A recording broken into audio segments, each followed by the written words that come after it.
Enne kui Mao Zedongist sai Hiina kõige võimsam juht, oli ta vaid ühe väikese küla talupoegade poeg. Kuid ta kasvas üles ajal, mil Hiina vana süsteem hakkas tasapisi lagunema. Valitsus oli nõrk, välisriigid sekkusid ja paljud hiinlased uskusid, et nende riik vajab muutusi. Selle segaduse keskel algas ühe mehe lugu, keda mõned hakkavad pidama kangelaseks, teised aga julmaks diktaatoriks. Mao Zedong sündis 26. detsembril 1893 Xiaoshanis, Hunani provintsi maapiirkonnas. Tema perekond ei olnud vaene võrreldes enamiku nende küla talupoegadega. Tema isa Mao Yichang kasvas üles vaesuses, kuid tänu pingutustele, säästmisele ja riisi müümisele suutis ta osta rohkem maad ning nende elujärg paranes. Nad ei kuulunud Hiina kõige rikkamate perede hulka, kuid neil oli oma maja, talu, piisavalt toitu ja võimalus oma lapsi koolitada. Tema ema, Weng Chimei, oli pühendunud budist. Ta oli tuntud kui lahke ja helde inimene, vastupidiselt Mao rangele ja kergesti ärrituvale isale.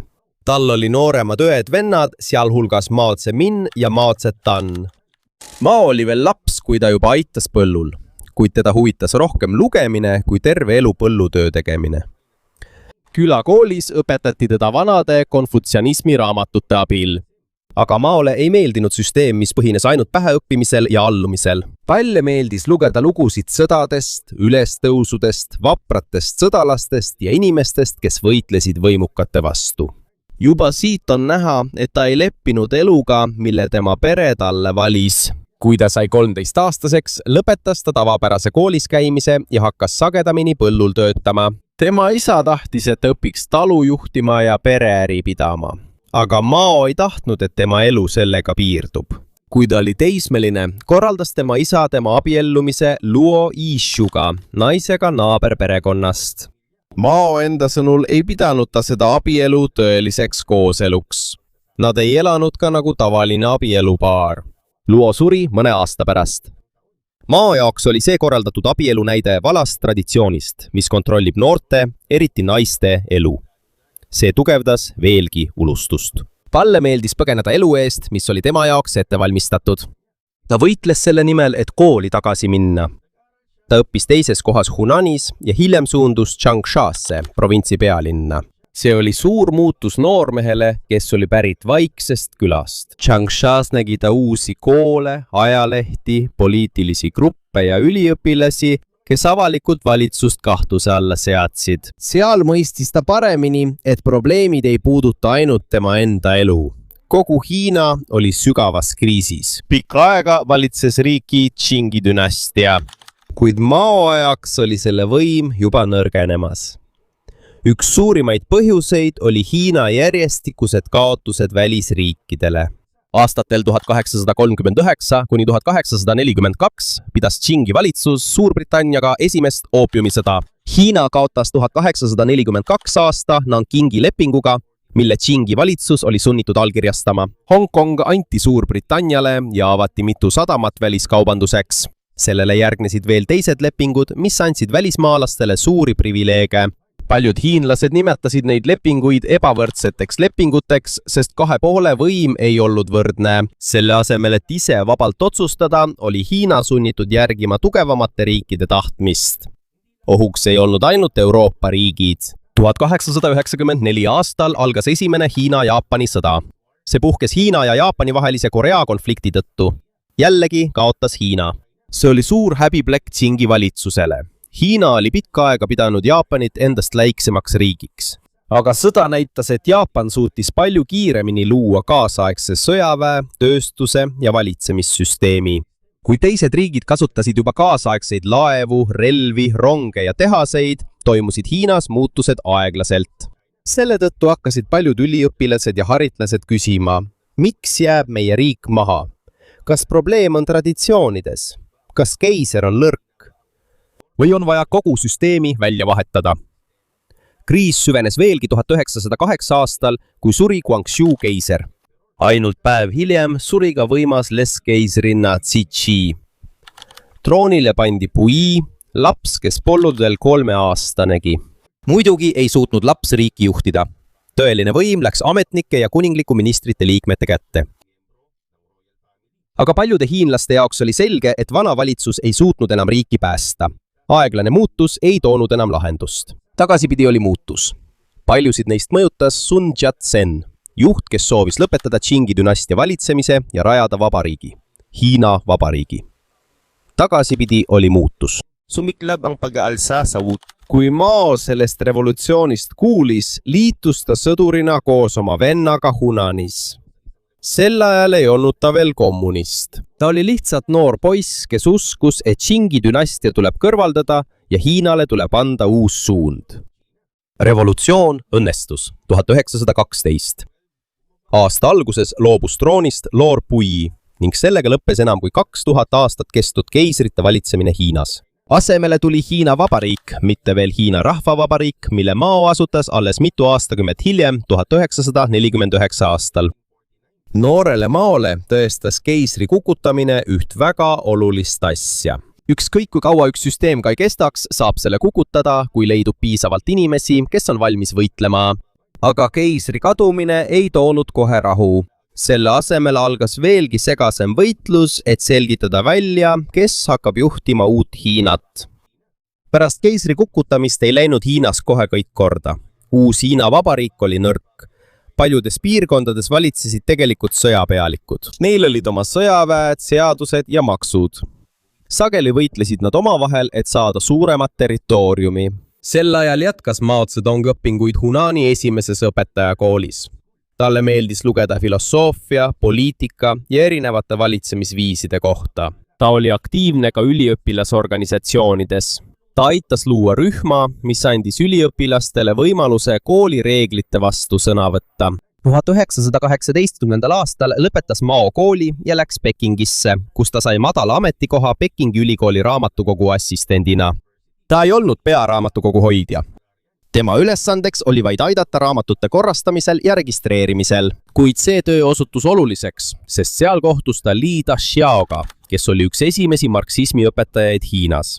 Marksismi kohaselt jaguneb ühiskond inimesteks, kellel on kontroll maa, ettevõtete ja rikkuse üle ning töötajateks ja tavupoegadeks, kes neist sõltuvad. Mao hakkas selle idee vastu huvi tundma. Ta nägi, et seda saab kasutada seletamaks, miks nii paljud hiinlased elavad vaesuses, samal ajal kui vaid vähestel on rikkus ja võim. 1921 aastal asutati Hiina kommunistlik partei ehk HKP. Mao kuulus nende 13 delegaadi hulka, kes osalesid selle esimesel kongressil Shanghais. Partei oli siis veel väike. Mao ei olnud ka peamine juht. Chen Duxiu ja Li Daxiao olid tuntumad kui esimesed kommunismi eestkõnelejad Hiinas. Kuid Mao märkas midagi, mis osutus tema tõusul väga oluliseks. Teistes riikides keskendus kommunistlik liikumine tehase töölistele. Hiinas oli aga rohkem talupoegi kui tööstustöölisi. Paljudel neist polnud oma maad, nad maksid kõrget tüüri ja olid sageli võlgades. Mao uskus, et kui talupojad organiseerida, võivad nad saada revolutsiooni suurimaks jõuks. Alguses ei olnud kommunistlik partei ja Kuomintang ehk KMT veel omavahel vaenlased. KMT oli natsionalistlik partei, mis soovis Hiinat ühendada ja sõjapealikud võita. Kuna neil oli ühine vaenlane, tegid KMT ja kommunistid ajutiselt koostööd. Aga kõik muutus, kui Chiang Kai-sheki võim KMT-s tugevnes. Kui kommunistlikud rühmitused ja ametiühingud kasvasid, hakkasid maaomanikud, ärimehed ja konservatiivsed ametnikud kartma, et nende maa ja ettevõtted võidakse ära võtta. 1927 aasta aprillis ründasid Chiang Kai-sheki liitlasväed Shanghais kommuniste ja ametiühingute organisaatoreid. Paljud tapeti, arreteeriti või kadusid jäljetult. Seda nimetati Shanghai veresaunaks või 12. aprilli puhastuseks. Ei vasta tõele väide, et Shanghais tapeti kindlasti üle 300 000 kommunisti. Täpset arvu ei ole teada, kuid sadu tapeti linnas ja tuhandeid said ohvriks laiemates repressioonides üle kogu Hiina. Siin lõppes lõplikult kahe partei koostöö ja liit. Algas pikk võitlus KMT ja kommunistliku partei vahel. Pärast ebaõnnestunud ülestõusu Hunani piirkonnas taandus Mao ja tema mehed mägedesse. Ta teadis, et nad ei suuda KMT suuremale armeele otseses lahingus vastu saada. Seetõttu kasutasid nad sissisõda. Nad ründasid kiiresti vaenlase nõrku kohti ja taandusid enne, kui suuremad jõud kohale jõudsid. Nad kasutasid mägesid ja kaugemaid külasid oma baasina. Et saada talupoegade toetust, lubasid kommunistid vähendada maaomanike võimu ja jagada maad laiali. Selle tõttu liitusid mõned talupojad nende armeega, kuid oli ka kohti, kus kogeti vägivaldset arreteerimist ja tapmisi nende suhtes, keda peeti revolutsiooni vaenlasteks. Aastaks 1934 oli KMT ümbritsenud kommunistide peamise baasi Jiangxis. Ja siin olid nad sunnitud põgenema. See oli pika marsi algus. Tuhanded kommunistidest sõdurid ja toetajad rändasid läbi jõgede, mägede ja ohtlike paikade, samal ajal kui KMT neid jälitas. See polnud lihtsalt edukas sõjaline missioon. See oli meeleheitlik taganemine, et päästa alles jäänud kommunistlikud jõud. Paljud hukkusid lahingutes, nälja, haiguste, külma ja äärmise väsimuse tõttu. Teekonna jooksul tugevnes maaopositsioon parteis. Sel ajal oli ta Jiangxis asutatud kommunistliku valitsuse esimees. Alles pika marsi käigus sai temast järk-järgud partei peamine juht. Ainult väike osa nende vägedest jäi ellu ja jõudis Põhja-Hiinasse. Kuigi nad kaotasid väga palju, kasutas kommunistlik partei pikka marssi oma vastupidavuse ja ohverduse sümbolina. Kuid samal ajal, kui KMT ja kommunistid võitlesid omavahel, kasvas oht Jaapani poolt. Jaapan okupeeris Mandžuuria 1931 aastal, 1937. Aastal algas aga veelgi ulatuslikum sissetung Hiinasse. Jaapani väed vallutasid palju linnu, tapsid palju tsiviilisikuid ning sõda jättis maha ulatuslikke purustusi. Selle tõttu tegid KMT ja kommunistlik partei ajutiselt taas koostööd Jaapani vastu. KMT pidas enamiku suuremaid regulaarseid lahinguid. Samal ajal kasutasid kommunistlikud väed sageli sissirünnakuid maapiirkondades ja Jaapani rindejoone taga. 1940 aastal viisid kommunistlikud väed läbi 100 rügemendi pealetungi. Laad ründasid raudteid, sildu ja varustusteid, mida Jaapan kasutas Põhja-Hiinas. Suurema osa otsesest võitlusest Jaapani vastu kandis KMT. Hiina sai abi ka Ameerika Ühendriikidelt ja teistelt liitlastelt. 1945 aasta augustis ründas Nõukogude Liit Jaapani vägesid Mandžuurias. Samal ajal kukkus Jaapan kokku ka laiemas sõjas Vaikse ookeani piirkonnas. Jaapan alistus 1945 aastal, kuid kui nende ühine vaenlane kadus, hakkasid KMT ja kommunistlik partei taas omavahel võitlema. KMT-l oli rohkem sõdureid ja relvi. Nad kontrollisid ka suuri linnu, kuid nende kontrolli all olevates piirkondades süvenesid korruptsioon, inflatsioon ja toidupuudus. Paljud sõdurid ja tavalised kodanikud kaotasid usalduse Chiang Kai-sheki valitsuse vastu. Samal ajal tugevnes kommunistlik partei külades tänu oma maaga seotud lubadustele ja paremale organiseerimisele talupoegade seas.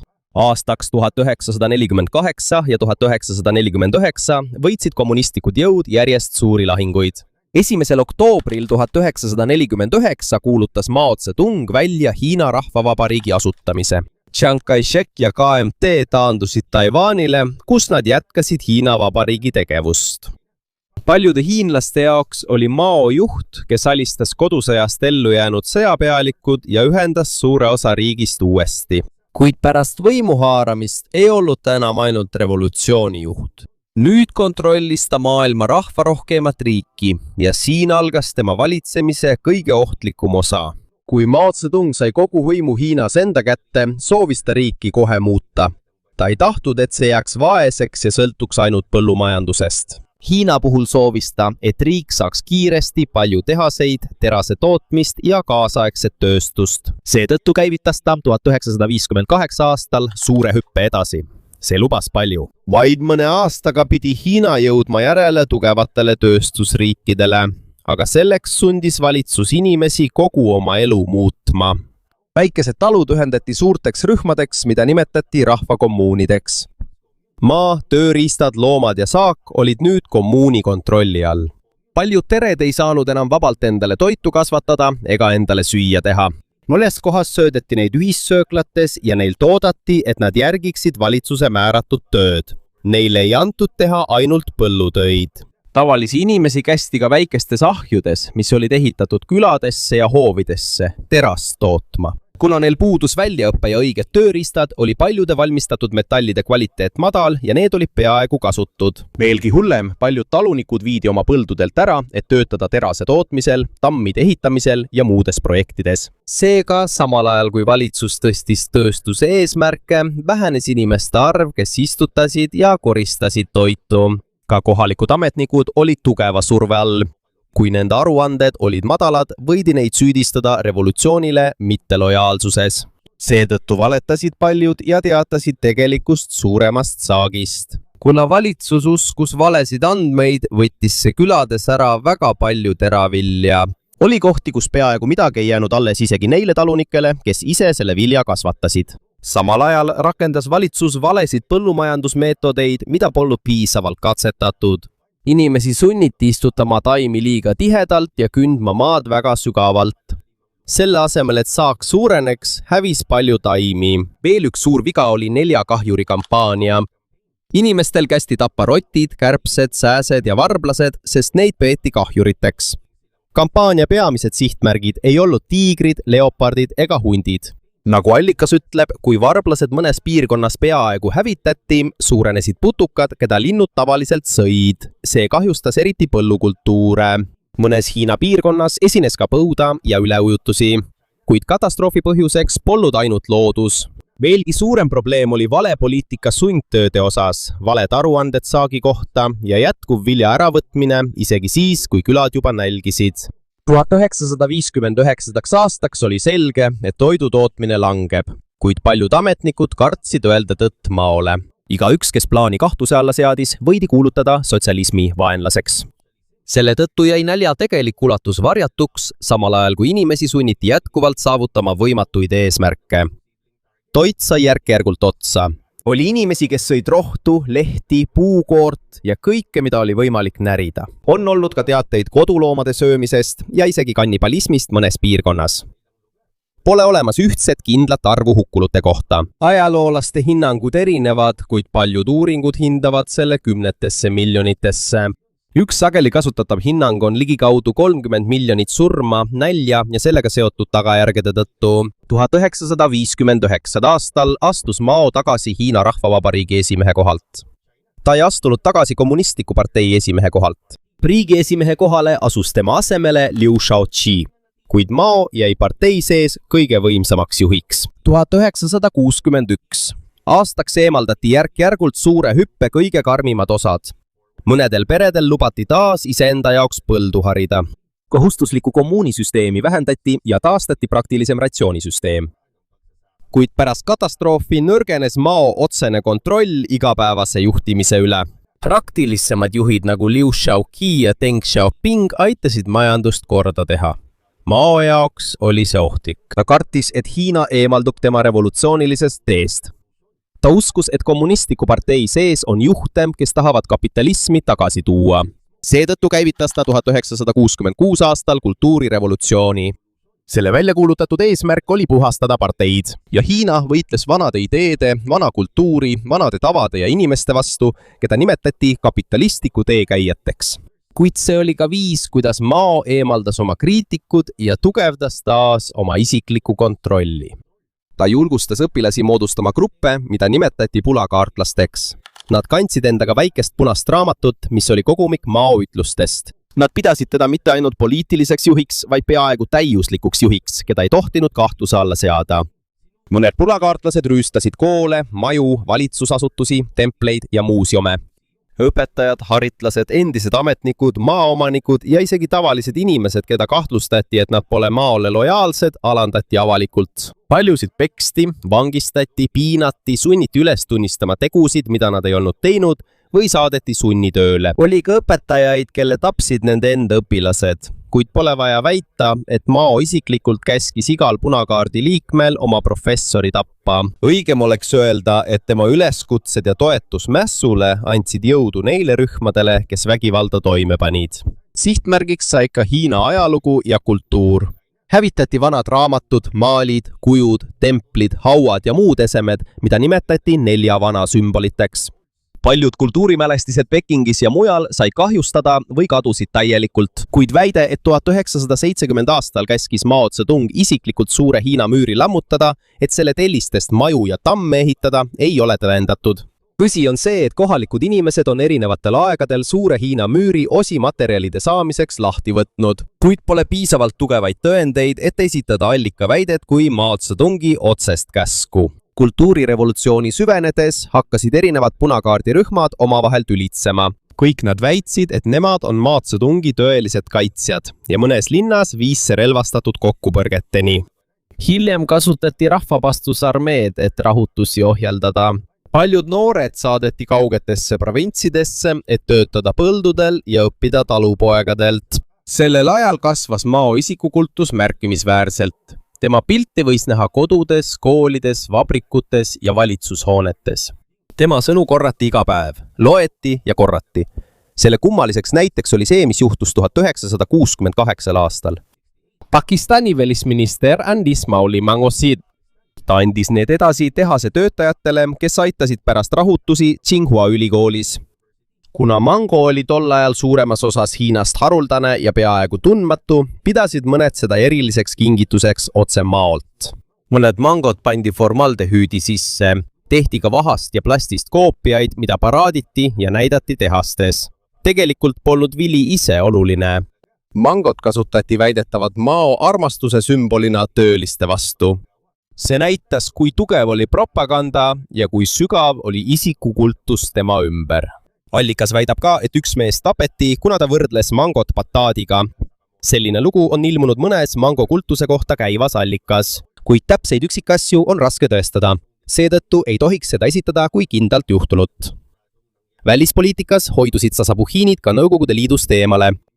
Mao kritiseeris NSV Liidu juhte kui revisioniste, kes tema sõnul kaldusid kõrvale tõelisest kommunismist. Tema enda tõlgendus revolutsioonist, mis keskendus talupoegadele, sissisõjale, pidevale klassivõitlusele ja isiklikule juhtimisele, sai tuntuks kui maoismina. Kuid vale on väita, et just Mao avas Hiina ulatuslikule globaliseerumisele ja vabakaubandusele. Tõsi on, et Hiina ja Ameerika Ühendriikide suhted hakkasid paranema 1970. aastate alguses.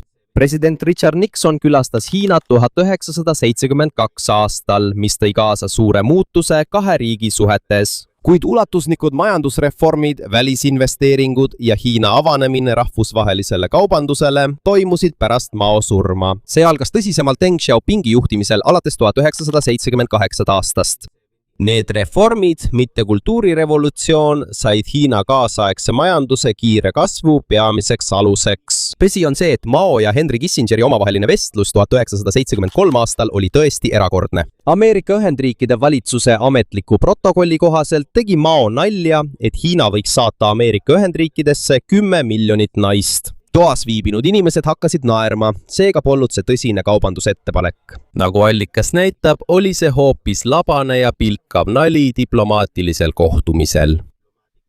On ka palju isiklikke lugusid puhtuse kohta, seksuaalsuhetest ja armukestest ning väärkohtlemisest. Enamik neist pärineb mälestustest ja kirjeldustest, mida ajaloolased siiani vaidlustavad. Seetõttu ei ole ohutu esitada kõiki allikas toodud detaile kindla tõena. Eriti väited haiguste, noorte tüdrukute ja tema abikaasa isikliku elu kohta. Selgemini dokumenteeritud on aga see, kui Mao vananes, nõrgenes tema keha, kuid ta jäi võimu keskmesse. Tal tekkisid järjestikused terviseprobleemid. Oma elu viimastel aastatel oli tal raskusi rääkimise ja liikumisega.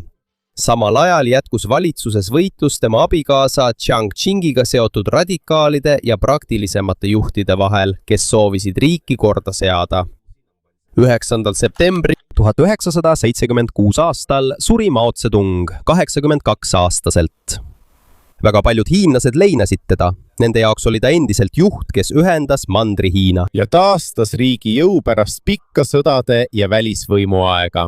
Aga nende jaoks, kes jäid ellu näljahäda, poliitilise puhastuse, sunnitöö ja kultuurirevolutsiooni ajal, meenub neile hoopis teistsugune Mao. Teda ei maetud kristallkirstu. Tema keha balsameeriti ja pandi klaasvitriini mausoleumit Tiananmeni väljakul, kus külastajad saavad seda endiselt näha. Mõned nädalad pärast tema surma. Jiang ja teised radikaalsed juhid, keda kutsuti neliku jõuguks, arreteeriti. Uus valitsus hakkas järk-järgult lõpetama kultuurirevolutsiooni poliitikaid. Mõne aasta pärast tunnistas ka kommunistlik partei ametlikult, et kultuurirevolutsioon põhjustas riigis suurt segadust ja kahju. Mao mõju ulatust ei saa eitada. Tema juhtimisel sai riigist ühtne ja võimas riik. Mandri-Hiina muutus ühtseks ning paljud inimesed said laiemat juurdepääsu algharidusele ja tervishoiule. Kuid samal ajal tõid tema valed otsused ja sunniviisilised kampaaniad kaasa nälja, hirmu, hävingu ja väga paljude inimeste surma. Ja Hiinast ei saanud majanduslikku suurriiki sellepärast, et kõiki tema poliitikaid oleks jätkatud. See tugevnes siis, kui järgmised juhid pöörasid selja paljudele ideedele, mis põhjustasid Mao ajal kõige suuremaid tragöödiaid.